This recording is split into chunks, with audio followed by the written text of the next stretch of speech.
James Freud and Sean Kelly, two of the models, and it's good to see you two back together again after all these years. Who'd have thought? Yeah. It's been a while. The odds were against it. Yeah.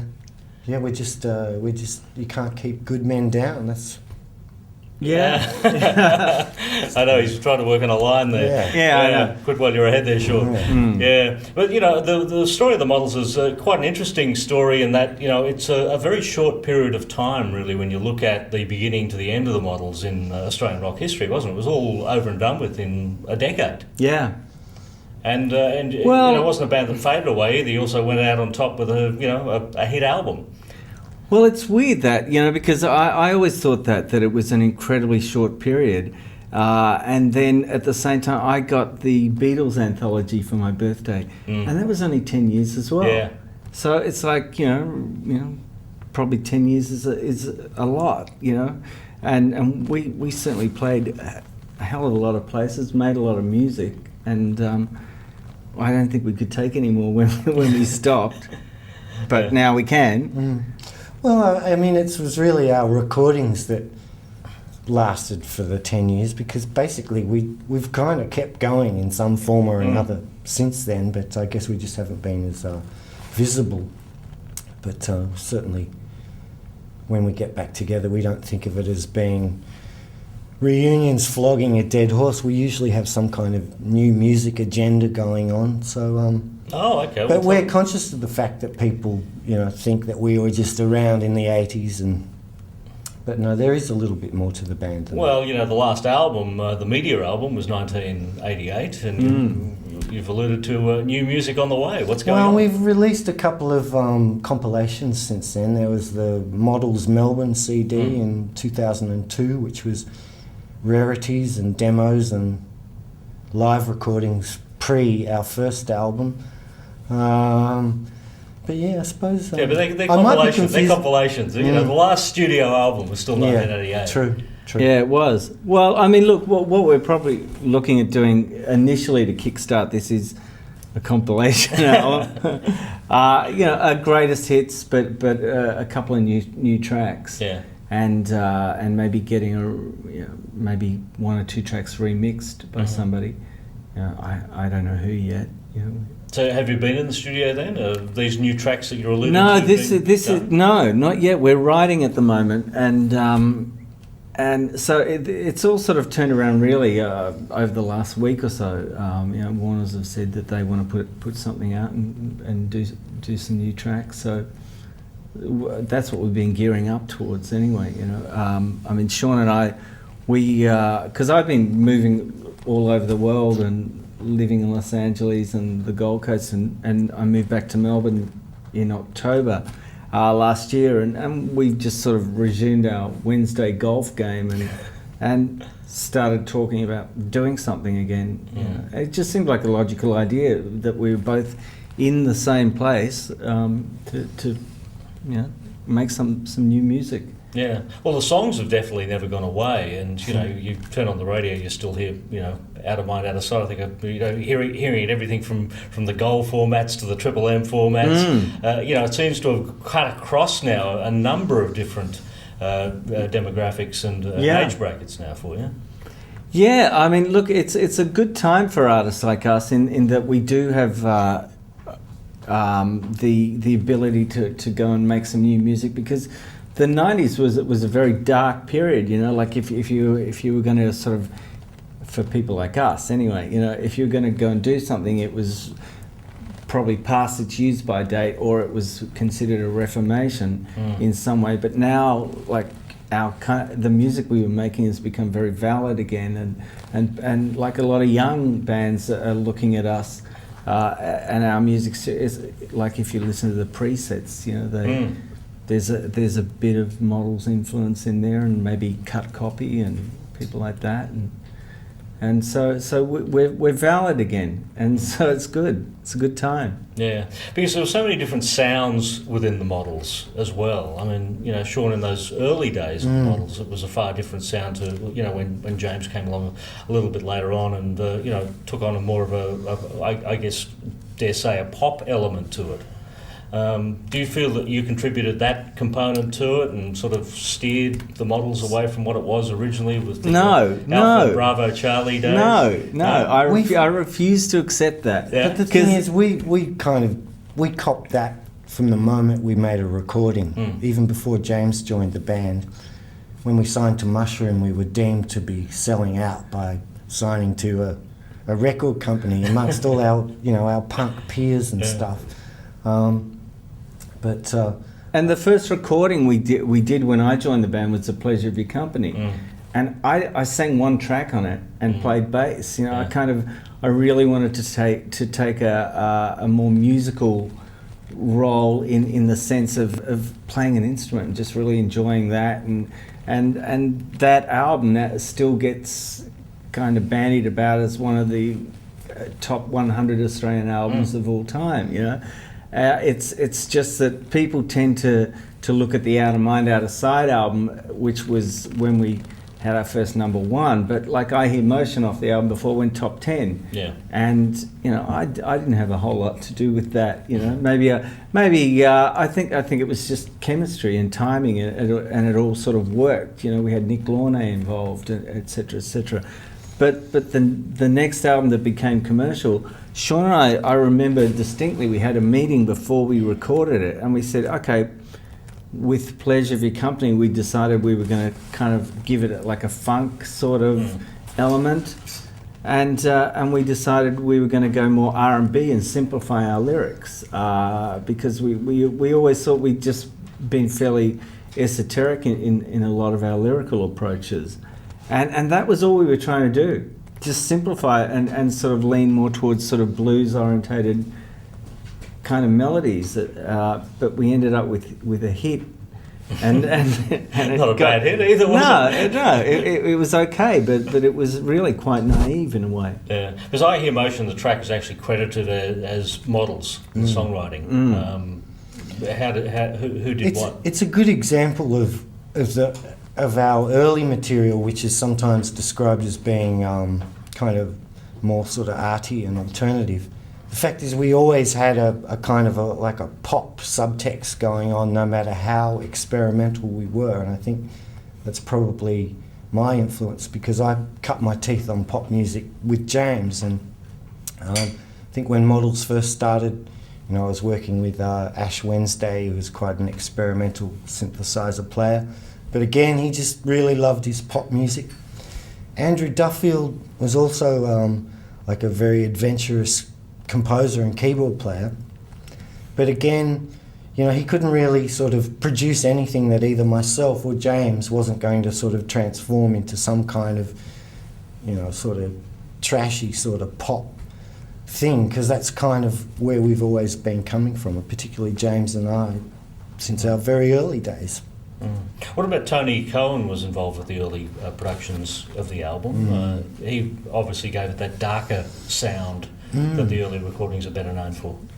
You know, he produced mixed Modern Girl as well. Well, your solo single. Yes. Yeah. It wasn't solo. You were pre-Models. Yeah. I mean, he never puts that on his resume, but he mixed bloody Modern Girl. Wow. Yes. Well, he was such a hip and cool producer in those days that, you know, we just were really happy to work with someone who had such a fabulous reputation. It was just kind of a bonus that he wanted to work with us as well. But again, you know, I think despite his influence and you know, like I guess the being born out of the remnants of punk and stuff, we still always had that kind of, you know, there's always a chorus and a verse, you know.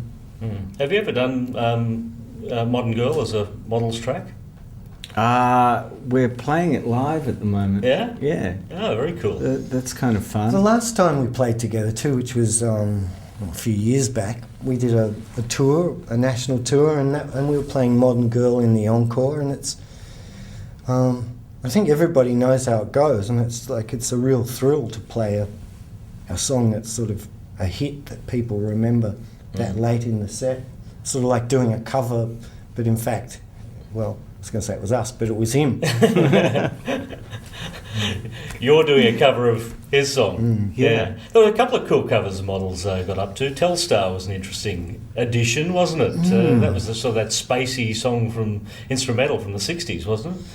Yeah, actually, that's the Tornadoes with Richie Blackmore was the guitar player. And As in Deep Purple? Yeah. Really? Yeah. Wow. That was always sort of, it's about the only sort of guitar thing I've ever done that's kind of I'm proud of. I actually wrote the ascending melody at the end of Richie's guitar solo. He didn't think of putting that in there. But Dun, dun, dun, dun, dun, dun, dun, dun, dun, Yeah. that's mine. You better. Really? Yeah. I didn't know that. Yeah, well. I'm impressed. You do now. What about the Beatles' O'Darlin? Who came up with the idea of doing that one?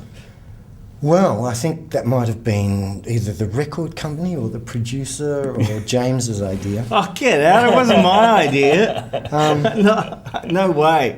I'm not wearing that. But it was the last official single of the band, and I don't know why we did it.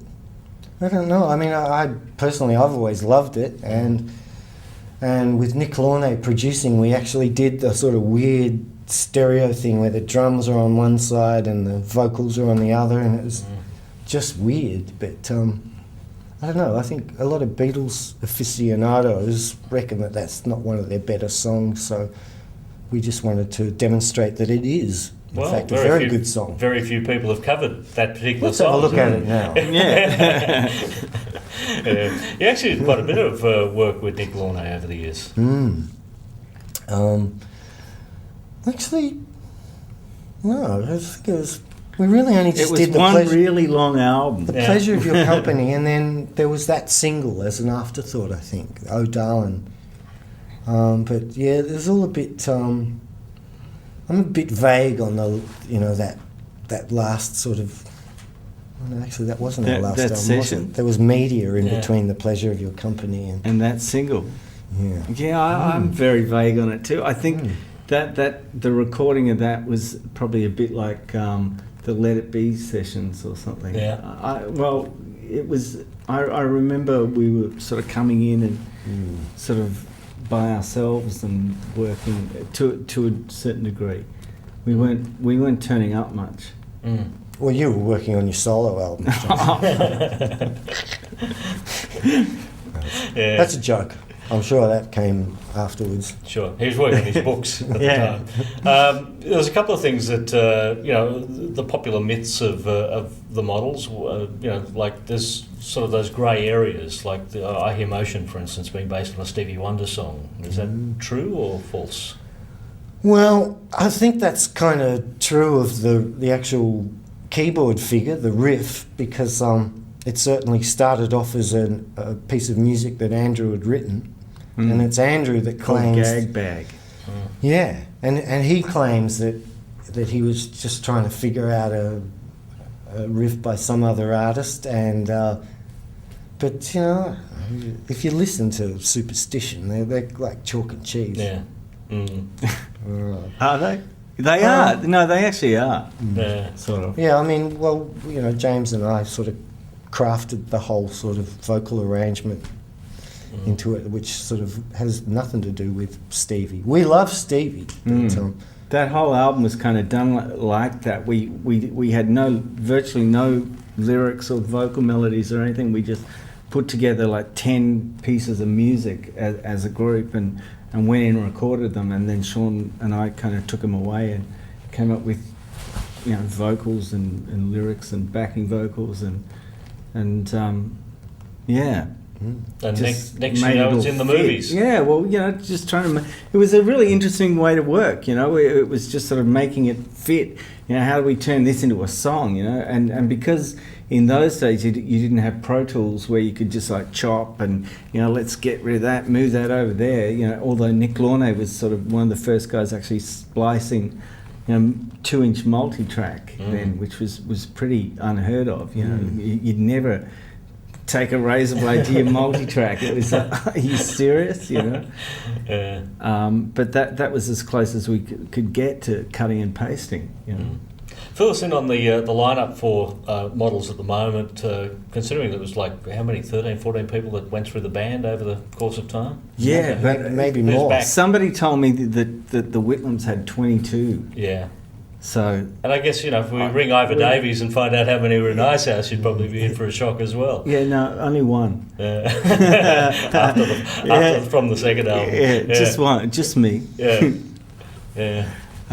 For a long time, I sort of thought of us as being, we had like a Melbourne lineup and a Sydney lineup, because both James and I ended up living up in Sydney for 10 years or something.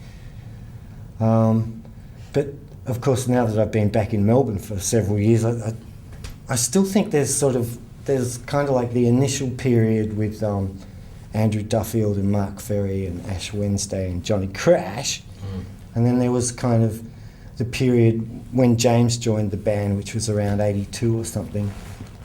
And I think I tend to, for convenience, sort of think of it as two sort of periods, but of course each period had several different people involved, and So who's in the band now, Sean? No, I just felt like that was my worst answer. But I'll just take a breath. And I was saving you. The lineup now, though, is obviously us, which was what we discussed before we put this thing together, because we knew that a lot of people weren't available. We looked at Andrew's at the VCA doing his masters in composition. Barton lives in New Zealand now. Roger is in Cuba on holidays, and then working on a soundtrack. And so it was like, well, who do we get? So we've got Tim Rosewarne from Big Pig playing keyboards, and Cameron Gould from Propaganda Clan playing drums. Who he worked with Christine Arnoux and Sean. We were going to get a work experience person to come in and play second guitar. No, that's not right. It's not as silly as it sounds these days. We have James's son Jackson is playing guitar with us, but two generations. Yeah. Freud. and he's a very naturally sort of gifted musician, so it's good having that kind of. He just sort of adds a freshness to the sound, and so it's. But clearly, James and I, being in the band together, make it an authentic Models lineup. Sure. And this is really just the beginning. Well, did you get the idea for the son in the band from Eddie Van Halen, with Wolfgang Van Halen touring with Van Halen? Well, exactly. Well, I was kind of able to justify the idea, because of that, and Liam's always playing Crowded House, and I just worked with Jackson. I did a solo album over the last year or so, and Jackson played all the guitars on it, and he's a fantastic rhythm player. And he kind of grew up listening. He learned a lot of his guitar listening to stuff like Alkaline Trio and Unwritten Law and stuff. And so he's got this kind of really contemporary edge that I thought would be great to give to the band, because if we were going to do something now, we don't want it to sound old, and not that it would necessarily, but I think an injection of youth would be great, and so he seemed like the logical choice. Are you planning a live album DVD out of this tour? Maybe not this tour. No? Well, We're just going to sort of film things as we go, take photographs of each other, and we'll probably just end up with a pool of material, and a bit further down the track we might sort of edit something together. Yeah. What about the Absent Friends days? Do you use any of those songs with Models? I don't think so. I think once in a blue moon we might pull out "Thank You, Good Night" at the end of a bracket, but no, pretty much. I love that song. Oh, there you go. I'm pretty much sort of keeping them all separate. I mean, I actually put out An acoustic album the year before last, which is sort of like an acoustic best of, which features Models material, Dukes and Absent Friends. So I feel like I've kind of covered all of that. I'm really sort of quite excited about just having a Models focus. And you know, we're doing, as much as we'd like to be doing more new material, you know, we realise that people really want to hear our hits and some of the older stuff. So we're even learning our old songs and playing them as well. As David Spade says, you know, new material is beer on time. It's we're going to play some of the stuff off the new album. Time to get a beer. Yeah, I can't it believe sucks, you know, but that's the way it is. Yeah. You don't want to hear it, but we're going to play it. Yeah, you'll hear it anyway. Yeah. How's James Freud author coming along? Any more books on the way? Yeah, I'm sort of working on a prequel to my other two. It's a book about it's called Growing Up Colin, which was obviously my real name, and it's just about growing up in Melbourne in the sort of between the 60s and beginning of the 60s and 1975. You know. I kind of really wanted to capture that period because it was such a great time in Australia where you know, just there's so much stuff that you kind of like. My wife and I will often talk about, you know, like TV commercials and you know, like stupid products that came out that didn't work, and you know, all the K-Tel stuff and Fancy Nancy and you know, Lobby Lloyd and the Coloured Balls down at Festival Hall and stuff like that. And so yeah, it's a book. It's got no drug stories. I wasn't. No, you use them all up, haven't you? I wasn't taking drugs or drinking. What about cola? Cola drinks might Yes. lead to alcoholic drinks. Yes. And if it's going to be a prequel, you need that continuity. No. Yeah. I've said all I have to say about my drinking and drugging days, and it's all behind me now. Is there going to be a movie about that book?